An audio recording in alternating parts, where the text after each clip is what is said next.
जब उन्होंने स्वधर्म कहा, स्व का मतलब है हम, खुद, धर्म का मतलब है नियम, तो आत्म के नियम, वो आत्म के नियमों की बात कर रहे हैं। आत्म का स्वभाव क्या है, ये कैसे काम करता है, आपको इसके साथ क्या करना चाहिए। जैसे भौतिक के नियम हैं, वैसे ही आत्म के भी नियम हैं। वो कह रहे हैं आपको आत्म के नियमों से जीना चाहिए, न कि भौतिक नियमों से। अगर आप भौतिक नियमों से जीते हैं तो ये होगा, आज हम दोस्त हैं, कल कुछ होगा और हम लड़ने लगेंगे। हाँ या ना? हाँ, आप वहाँ बैठे हैं, मैं यहाँ बैठा हूँ, हम अच्छे हैं। अगर आप यहाँ बैठने की कोशिश करते हैं तो लड़ाई होगी। हाँ या ना? क्या ऐसा दुनिया के सबसे करीबी रिश्तों में भी नहीं हो रहा है?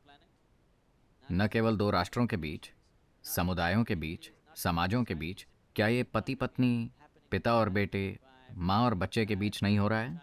क्या ऐसा नहीं हो रहा है? हाँ या ना? क्योंकि ये भौतिक के नियम हैं कि आप वहाँ बैठेंगे, मैं यहाँ बैठूंगा, कभी कभार मैं वहाँ आऊँगा, हम ये करेंगे, अगर हम चाहें तो हम गले लगेंगे। लेकिन अगर मैं आपके सिर पर बैठूं या आप मेरे सिर पर बैठें तो ये काम नहीं करेगा। हाँ या ना? अब बार बार एक मक्खी यहाँ आकर बैठती है। शुरू में वो सिर्फ यहाँ बैठी, कुछ समय बाद वो काटने लगी, फिर चुक। हाँ या ना?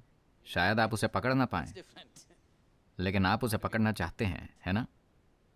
तो भौतिक की यही प्रकृति है। तो कृष्ण कह रहे हैं कि अगर आप भौतिक के नियमों से चलते हैं, अर्जुन शोक प्रकट कर रहे हैं, मैं अपने भाई को कैसे मार सकता हूँ, मैं अपने दादा को कैसे मार सकता हूँ, अपने गुरु को कैसे मार सकता हूँ, क्योंकि इस युद्ध में वो दूसरी तरफ हैं। तो कृष्ण कह रहे हैं, देखिए, अगर आप भौतिक के नियमों से चलते हैं तो आपको मारना होगा। वो दूर रहे, आप दूर रहे, कोई समस्या नहीं। अब हमारे रास्ते टकरा गए हैं, अब इससे बचा नहीं जा सकता। आज नहीं तो कल आपको मारना ही होगा। तो मारने का पल आ गया है, आप इसे रोक नहीं सकते।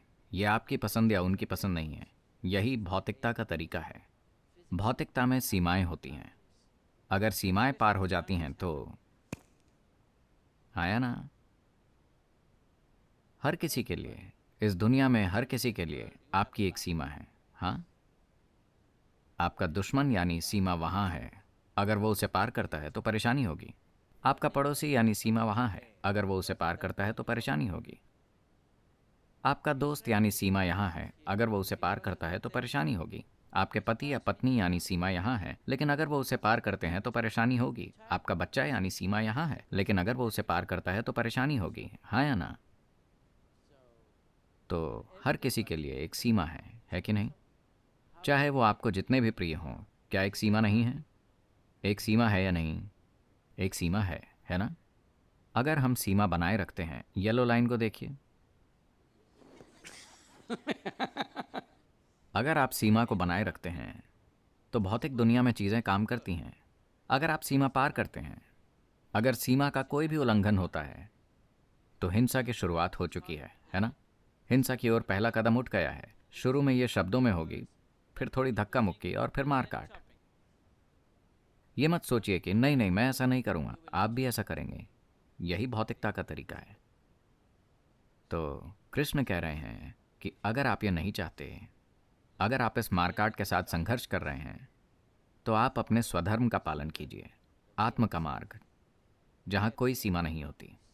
आप यहां बैठकर हर जगह हो सकते हैं, आप यहां बैठकर कहीं नहीं हो सकते हैं। इसमें कोई भी सीमा पार नहीं करता। जब आप यहां बैठते हैं और आप किसी की सीमा पार नहीं कर सकते, कोई आपकी सीमा पार नहीं कर सकता, अगर आप इसका अनुभव करते हैं तो मुझे आपको लड़ने के लिए कहने की ज़रूरत नहीं है। लेकिन आप भौतिकता के नियमों से जीते हैं और आप लड़ाई से बचने की कोशिश करते हैं तो कोई फ़ायदा नहीं है, वैसे भी आपको लड़ना ही होगा।